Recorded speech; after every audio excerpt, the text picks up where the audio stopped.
Aloha. I am coming to you from the big island of Hawaii, where I am living on an incredibly beautiful farm and very isolated from the rest of the world. My husband has all four of the risk factors for the coronavirus, and so we've been pretty much isolated for the last month. And I just thought I'd share a little bit about what I'm seeing anyway with myself and my reaction to all that's going on. And one of the things is that this is the deal. This is the pits of life. It's very scary for everybody. And there's, like, to me, insecurity is really designed to protect us from bodily harm. So when there's something that causes bodily harm, we all naturally get insecure about that. It's whether you stay there or not that's going to make the difference. And for me, anyway, I know that because this is such a scary thing for my husband, actually for me too. I've got asthma and I'm old, so it's dangerous for me also. And I think what happens is we just start to try to control things by thinking about them. Like if we have enough information, if we know what's going on, that somehow we'll feel better, we'll feel more secure. But security really comes from within. And so for me, when I listen to the news, I try to keep it to an hour or so a day at the end of the day when I find out what happened. And then I stop thinking about it. I go and work out on my elliptical machine and I start watching a funny movie or something that is entertaining for me.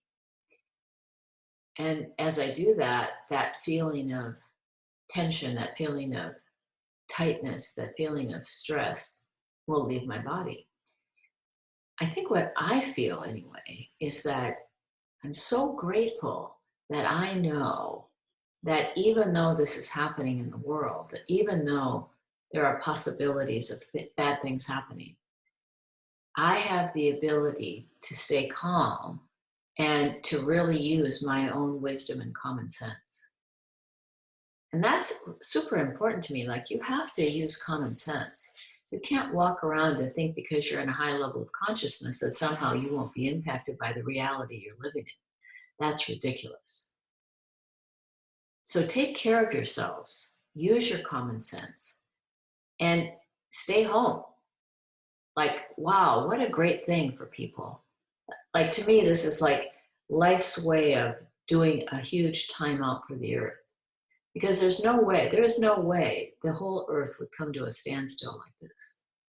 And if what comes out of this is the ability to clean up the air, to clean up the water, to be more compassionate with each other, to be better stewards of the planet, then that's a good thing.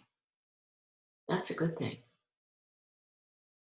But in the meantime, you have to take care of yourself. So you have to stay calm and really trust your wisdom, because your wisdom will come in and tell you, like, don't go there, clean this, watch this.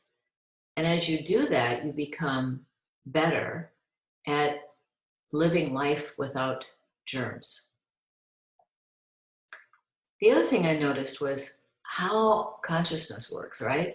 Like, as soon as you start thinking about this virus and you start thinking about what you're touching and who else has touched it and where you could, walk into a breath that someone else has with the virus in it, your whole reality changes. Like, you just see things you never saw before.